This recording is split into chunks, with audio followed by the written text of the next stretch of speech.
Hello दोस्तों, welcome on my YouTube channel. आज हम पढ़ने वाले हैं वृहद सिंचाई परियोजना, जो वीडियो और पटवारी दोनों के लिए ही उपयोगी है। चलिए स्टार्ट करते हैं आज का टॉपिक अपना वृहद सिंचाई परियोजना। तो दोस्तों, सबसे पहले सेशन को लाइक कर दीजिए और चलिए स्टार्ट करते हैं आज का टॉपिक। सिंचाई परियोजना के अंतर्गत हम 4 तरह की सिंचाई परियोजनाएं पढ़ते हैं। एक तो होती है बहुउद्देशीय सिंचाई परियोजना। जो बहुउद्देशीय सिंचाई परियोजना होती है दोस्तों, उसमें हम सिंचाई के लिए पानी उपयोग में लेते हैं और पेयजल के लिए भी उपयोग में लेते हैं, और साथ में विद्युत, मतलब ये एक से अधिक उपयोगिता के आधार पर बनाई गई परियोजनाएं होती हैं। अब है वृहद सिंचाई परियोजना और मध्यम सिंचाई परियोजना और लघु सिंचाई परियोजना। जहाँ 2000 हेक्टेयर से कम की भूमि होती हो उसके लिए लघु सिंचाई परियोजना, और 2000 से 10,000 के बीच की उसके लिए मध्य सिंचाई परियोजना, और वृहद के लिए 10,000 से अधिक। तो ये तो हमसे पूछेगा नहीं कि वृहद सिंचाई परियोजना के लिए कितनी भूमि चाहिए या कितने हेक्टेयर भूमि होनी चाहिए, ये तो हमसे पूछेगा नहीं।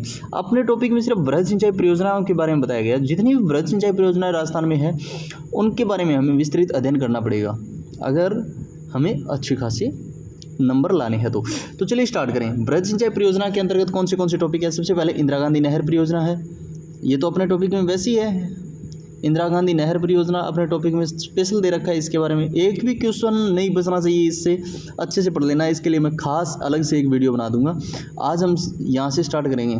गंग नहर परियोजना पढ़ेंगे हम, राजीव गांधी सिद्धमुख नौर सिंचाई परियोजना पढ़ेंगे, नर्मदा नहर परियोजना पढ़ेंगे, भीखाबाई सांगवाड़ नहर परियोजना पढ़ेंगे, ओराई सिंचाई परियोजना पढ़ेंगे, गुड़गांव नहर और धौलपुर लिफ्ट सिंचाई परियोजना। उसके बाद पूर्वी राजस्थान की जो नहर परियोजना है वो, और नवनेरा बिराज और परवन वृहद बहुउद्देशीय सिंचाई परियोजना, नवनेरा बिराज और इसरदा बांध परियोजना। तो ज़्यादा से ज़्यादा ये 12 टॉपिक हैं, और 12 टॉपिक में आपको क्या क्या याद करना है कि हमें इनमें से सिर्फ 6 चीज़ें याद करनी है। हर टॉपिक से 6 चीज़ें याद करनी है। एक तो इसमें से कि इसको लिया कहाँ से गया, इस परियोजना को कहाँ से लिया गया है। दूसरी, कब लिया गया है। तीसरी, इसका उद्घाटन कब किया। चौथी बात, इसके क्षेत्र में अधिकार क्षेत्र कितना कितना है। पांचवी बात इसकी कि इसके ऊपर जो परियोजना से एक अलग परियोजना निकाल दी जाती है उसके बारे में। और छठी कि टोटल इसका जो सिंचित क्षेत्र है वो कितना है। इसके अलावा हमें कुछ नहीं पढ़ना, फालतू का झंझट नहीं लेना।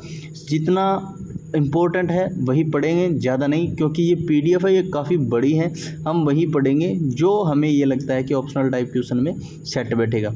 अगर ये सोचते हैं कि मेंस में लिखना होता, हमें लिखना होता, राइटिंग करनी होती, तो हम अच्छे से पढ़ते। लेकिन अभी तो हमें क्या करना है, क्वेश्चन के हिसाब से पढ़ते हुए चलना है। तो सबसे पहले हम स्टार्ट करने वाले हैं दोस्तों गंग नहर परियोजना। ये देखिए दोस्तों, गंग नहर का जो दृश्य है ये आ गया। ये गंग नहर है दोस्तों, ये गंग नहर है। इसके साइड में बह रही है, ये भी गंग नहर है। दोनों ही गंग नहर है। दोनों की उपयोगिता मैं आपको बताऊंगा कि 2 कैसे है, 1 कैसे है, ये भी मैं आपको बताऊंगा। तो चलिए स्टार्ट करते हैं गंग नहर परियोजना। गंग नहर परियोजना में हमें यहाँ से सिर्फ पहली लाइन से सिर्फ 3 बात याद करनी है।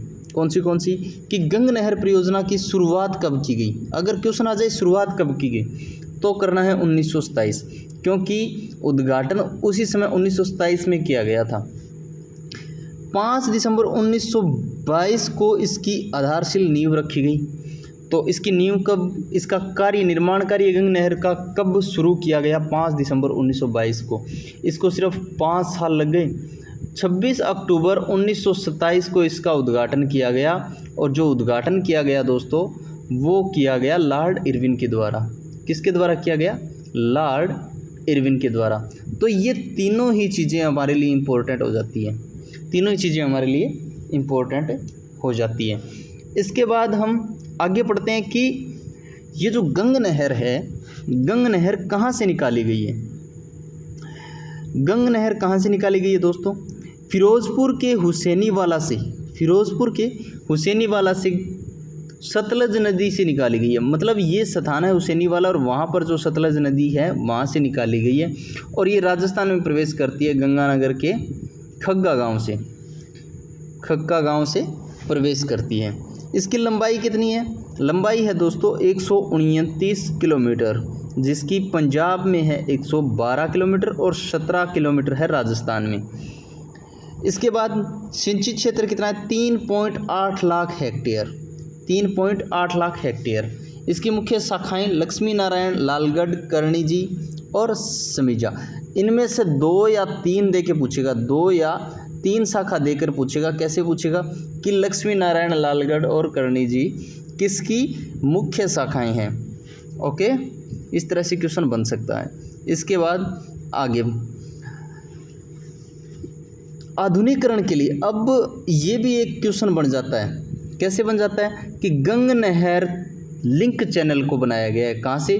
हरियाणा के लोहागढ़ से निकलकर और गंगानगर के साधुवाली के निकट गंग नहर से जोड़ा गया है। क्या किया गया कि हरियाणा, मान लीजिए ये अपनी गंग नहर है, इसके रिसाव को कम करने के लिए, मतलब इसके रिसाव की समस्या को कम करने के लिए हमने क्या किया, एक अलग से यहाँ से एक नहर निकाल दी गई जिसे गंग नहर लिंक चैनल कहा गया।